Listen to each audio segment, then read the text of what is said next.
Les carnets du pivert. Les carnets du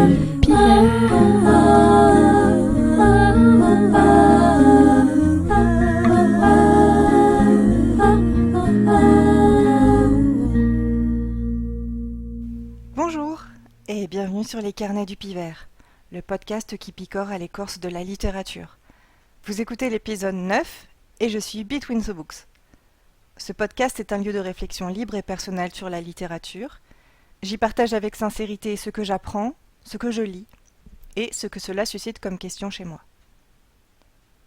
Vous a-t-on déjà fait comprendre que vous ne lisiez pas de la vraie littérature ? Ou peut-être que vous avez déjà fait la remarque à quelqu'un quand il parlait d'un livre, que ce n'était pas de la vraie littérature. Cette distinction entre la vraie littérature et l'autre est souvent douloureuse. On considère la plupart du temps cette distinction comme une marque de mépris. Elle l'est, bien souvent, mais pas toujours. Et à plusieurs reprises, j'ai moi-même fait cette distinction sans avoir un regard méprisant sur cette autre littérature et j'ai vexé beaucoup de monde sans vraiment pouvoir éclaircir mon idée. C'est déjà dans cette optique que j'ai fait mon épisode qui définissait ce qu'était la littérature, c'est-à-dire un art littéraire dans lequel l'auteur produit une œuvre en travaillant sur le langage. Cette distinction, je l'ai faite finalement assez récemment. Pendant toute mon adolescence, j'ai consommé des livres sans savoir qu'il y avait une distinction entre la littérature et le reste. Alors, je sentais bien que les livres qu'on me faisait lire en classe étaient différents de ce que je pouvais lire par moi-même, mais la distinction n'était pas naturelle en moi. Bien plus tard, en classe préparatoire, on m'a fait comprendre que je ne lisais pas les bons livres. C'est là que j'ai compris qu'il y avait une distinction, et que je l'ai pris pour une marque de mépris pour ma propre culture. Ma culture populaire. Et puis, poursuivant mes études de littérature, j'ai fini par comprendre quelle était cette distinction. Alors, on pourrait me rétorquer que cette distinction, j'ai fini par la faire parce qu'on m'a formaté. On m'a formaté à considérer que tel type de livre était de la littérature face à tel autre type de livre. Ce qui est vrai. Très probablement, j'ai été formaté à recevoir un certain type de littérature. Néanmoins, si j'ai accepté ce formatage, c'est que j'y trouvais un fond de vérité. Aujourd'hui, il y a des œuvres sur lesquelles j'ai des doutes, parce que je n'arrive pas à les classer. Et puis il y en a pour lesquelles je n'ai aucun doute et je comprends parfaitement l'étiquette littérature ou autre. Et justement, comment est-ce qu'on appelle cette autre littérature ? Dans le milieu universitaire, on va parler de para-littérature. Et donc on en arrive à la question, faut-il avoir honte de lire de la paralittérature ? Parce que finalement, quand on se sent méprisé quand quelqu'un fait la distinction entre la littérature et la paralittérature, la plupart du temps, c'est que l'on considère que la paralittérature est quelque chose de moins bonne qualité, et on suppose qu'on devrait avoir honte de lire ce genre de littérature, qui fait de nous des gens pas assez cultivés. Donc finalement, plusieurs questions se posent. Déjà, 1, qu'est-ce que la paralittérature ? Est-ce qu'on peut la définir ? 2, pourquoi on a cette impression de mépris envers la littérature ? Et enfin 3, est-ce que cette paralittérature est aussi méprisable que cela ? Et c'est ce à quoi je vais m'efforcer de répondre au cours de ce podcast. Et ce que j'attends de vous, c'est que vous me disiez, en retour, ce que vous pensez de tout cela. Mon propos s'appuiera sur l'article « Qu'est-ce que la paralittérature » de Marc Angenot, publié dans la revue Études littéraires en 1974, et disponible en format PDF sur Internet. 1. Qu'est-ce que la paralittérature ?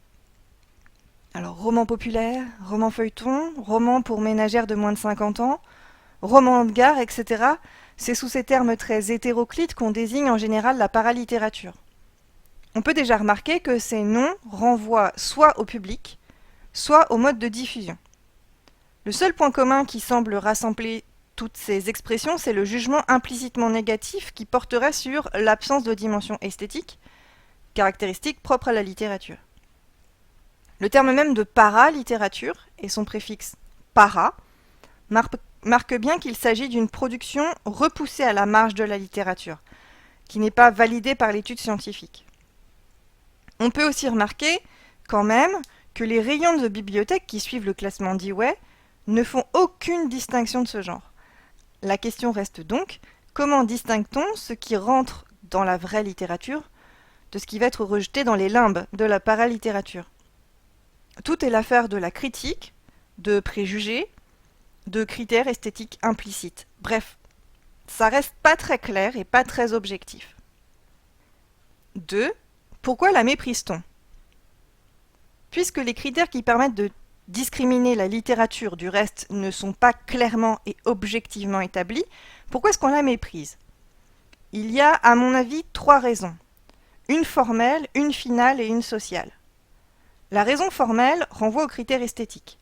La paralittérature emploierait le plus souvent des procédés d'écriture simples, quand ils ne seraient pas simplistes.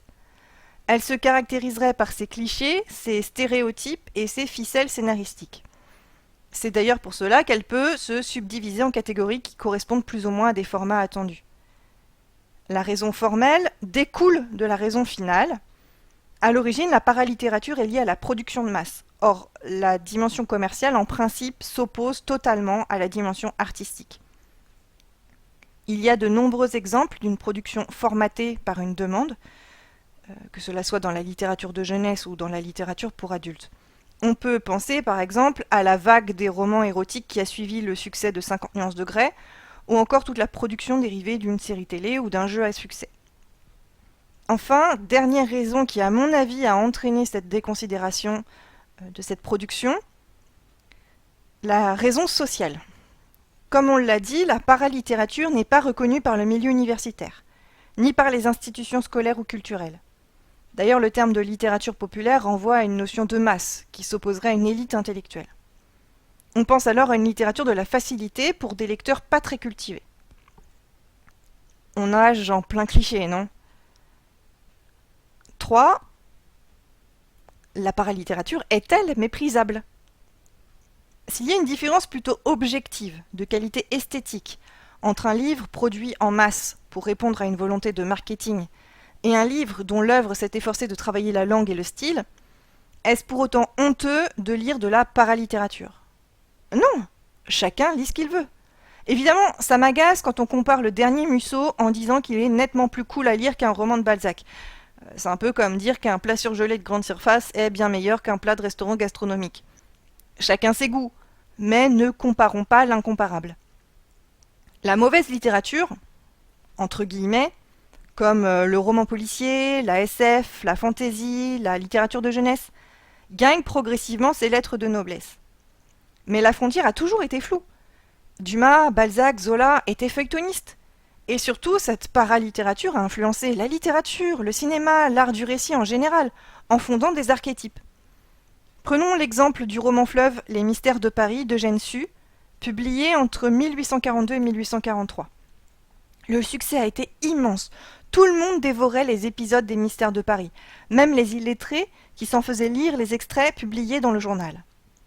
L'influence a été telle qu'il a participé à l'émergence d'une conscience sociale.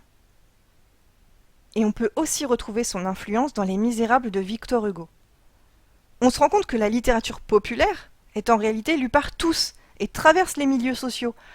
Nathalie Sarraute, par exemple, dans Enfance, raconte ses émotions de lecture avec Rocambole, un personnage d'un roman feuilleton publié en 1857. Il serait donc temps de reconnaître le rôle de cette paralittérature dans la construction des lecteurs et dans la constitution d'une culture commune. Le succès international d'Harry Potter ne le fait-il pas entrer dans la culture commune de toute une génération? Bref, je voudrais terminer sur ma réponse à tout cela. Faire la distinction entre les deux littératures ne devrait pas être considéré comme une distinction de qualité, mais plutôt comme une distinction de production. Si le mépris ressenti, à tort ou à raison, disparaissait, les lecteurs gagneraient en liberté, et la production littéraire sortirait encore plus des carcans imposés par la production, car c'est toujours la marge, la contestation des normes qui fait des œuvres de qualité. Pour aller plus loin, je vous conseille la vidéo « Au fond, qu'est-ce qu'un bon bouquin ?» de la chaîne YouTube Dimanche à 10h.